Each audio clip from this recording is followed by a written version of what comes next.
But could all the bad that connecting people can do be nuclear holocaust? No recent example of how an information war can threaten the planet arguably compares to the simmering conflict between two former British nuclear-armed colonies, Pakistan and India. The facts are still not even entirely clear. Well, joining me now via Skype from Chennai is Subramanian Swamy, an Indian MP representing Uttar Pradesh and India's former Minister of Law and Justice. Subramanian, welcome to Going Underground. Let's just start with the same question we asked the Pakistani High Commissioner here in London. Would you rule out the support of the use of nuclear weapons against Pakistan? Yes, it's an educated guess that they won't be able to, because the control systems on pushing the nuclear button is not entirely in the hands of the Pakistanis. Okay, yeah, but I suppose what I mean, though, is would India use nuclear weapons against Pakistan? We are committed to no first use, and will not change that. Okay, well, he told us, the High Commissioner, that India caused all the recent problems, and India refused any proper investigations into Jaish-e-Mohammed and the terrorist attack on India, and that's where everything started just now. That's Pakistan's favorite pastime, making allegations against India. The Jaish-e-Mohammed is now, I think we are in the final stages in the United Nations of declaring them as a terrorist organization, and the head was a terrorist. So it's not we alone. The United Nations is full of dossiers about Jaish-e-Mohammed, and they don't have to, the Pakistanis don't have to rely on the Indians to give them information. But you don't recognize that India violated international law by invading Pakistani territory with its warplanes? Well, I think the United Nations makes it quite clear that in self-defense you can do many things, including violating the borders of other countries. And there was a horrible incident where 44 of our troops of the paramilitary were killed. And we had to retaliate because it came from a particular camp, which we had information on. And it is that camp which was in the Pakistani territory which we bombed. But do you think that you upped the stakes, as it were, when you tweeted that if the Pakistanis are in suicide mode, India should graciously assist in them going to hell? Well, that's, I'm not part of the government, so I have certain facilities to speak in hyperbolic terms, and I did. I said that they are, of course, it is a factual matter that Pakistan is being periodically in a suicide mode as far as India is concerned. It's no match for India. And unfortunately, this is something which they are not able to accept psychologically. And therefore, they go on making pokes. Pakistan was broken into two, let's not forget that. And it's not really a country. It was never before a country. The British were the ones who created this country. And they are not able to keep their provinces together. So if they are in this suicidal mode, we should assist them to disintegrate. Well, I'm sure the High Commissioner would deny that, but he'd probably also deny some allegations about ISI. Do you still believe that Pakistan's ISI is involved in al-Qaeda Taliban activity in Afghanistan, which is being debated at the UN? 8 years now since the killing of Osama bin Laden in Pakistan by US troops? Well, ISI keeps its backside safe by never going against American interests. So if the Americans want to kill Osama bin Laden, they will cooperate, and they did. But the fact of the matter is that almost all terrorist organizations in Pakistani soil, in Afghanistan, and in India too, the ISI does a lot of activities to assist them, finance them, facilitate them, give them forged passports, etc. And that is being documented in the United Nations itself. When one of the trains had a blast, it's called the Samjhauta Express. And at that time, one of the Pakistani organizations was declared as a terrorist organization by the UN in 2007. And that time, the ISI activities have been thoroughly documented. But can you not see that as India and Pakistan make closer ties with, say, China, the BRICS nations, the I being India, of course, it suits some people that India and Pakistan should have such enmity and cause such violence there on the line of control? We partitioned our country so that the people in Pakistan who wanted it will be happy that they have a country and they will develop it. But they seem to be just obsessed with India, and they're jealous of whatever India progress makes.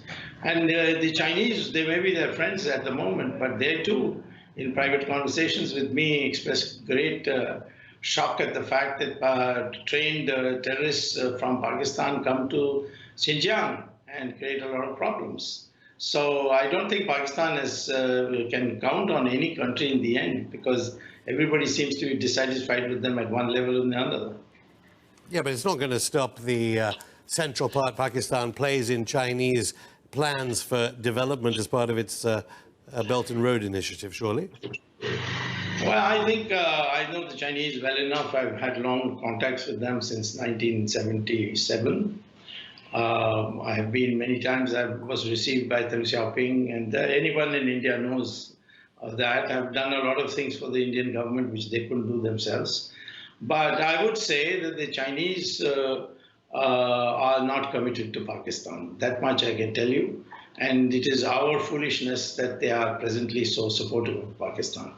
You see this continuous rhetoric against Pakistan. I mean, when Iran accused Pakistan of, or at least terrorist groups in Pakistan, of killing 27 Iranian Revolutionary Guard Corps, they came to a sort of agreement about maybe a wall. Why can't India come to the kind of agreement with Pakistan that Iran did?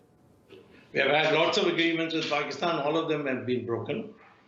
And we have had 4 battles on the battlefield with troops.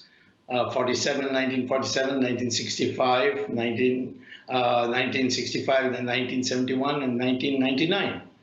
And the Pakistanis just don't improve. They just go on. They lose or they've lost all 4. These are documented. So the Pakistanis don't understand that they are no match for us in military strength, but still they go on doing this. It's a kind of an obsession, I think. Or is the obsession the BJP and your obsession with Islam? I mean, what you tweeted that if any of India's 172 million Muslims glorified Islamic India, they should be declared aliens. And being asked about whether you demolish the Taj Mahal or whether other issues like that. I mean, I don't is think Islam the problem here? No, Islam is not a problem. We have, I think, if you ever come to India, I'll take you around to show you that none of us have this kind of phobia. In fact, we consider the Muslims in India as whose ancestors are Hindus, because that's their DNA and our DNA is the same. It has been scientifically proved and documented in research published in the Journal of Genetics of Cambridge, of Houston, and in India in Mysore University.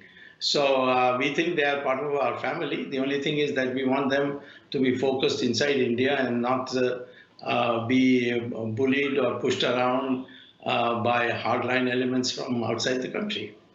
But given that world economic funds are looking to East Asia for economic growth, I mean, is it wise to say things like that the Kaaba in Mecca should be a Hindu temple if the Muslims rebuild their mosque on the site of the Ayodhya massacre, where, it should be said, 2,000 were killed in 1992? Well, I said it was as ridiculous as saying that. I didn't say we must do it. I mean, this is how you see this social media tends to distort. And you must have had the second hand. If you go back to my original thing, I said that this would be as ridiculous as saying that the Kaaba was originally a Shiva temple and it should be restored, which is what he had said. He was talking only about Babri Masjid. He was talking about other temples in India. And therefore, I had replied saying that this is ridiculous, but I will certainly not waste our country's resources and time to try and change the nature of the Kaaba and Makkah and so on. And yet, as speaking of Mecca, of course, you are fine with Wahhabi Islam. I mean, you've been encouraging Saudi investment and Saudi deals. That kind of Islam is the one that you favor as a possible partner, rather than people would consider it more moderate Islam in Pakistan. We don't favor that, but we think that by having relations with them, we might moderate that. That's a hope. Maybe it's a false hope, but we have a hope that Saudi Arabia has problems. It is facing terrorism of their own. and we have got 2 million Indian workers there. And therefore, we think that by having good relations with them, we might be able to moderate their Wahhabism. And I've got to ask, because obviously Brexit is the big issue here. Uttar Pradesh has a population of 200 million people. Any British officials come to see you yet about a trade deal with the UK? It may leave it, of course, on the 29th of this month. Well, I don't think any British official will come to see me because I am very anti-colonialist. I think the British stole about $71 trillion from India over the 150 years they were here.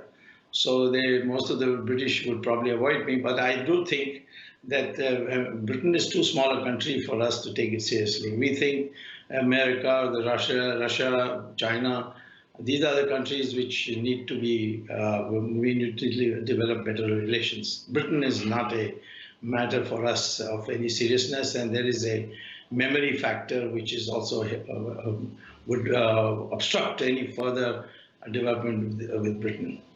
Subramanian Swamy, thank you.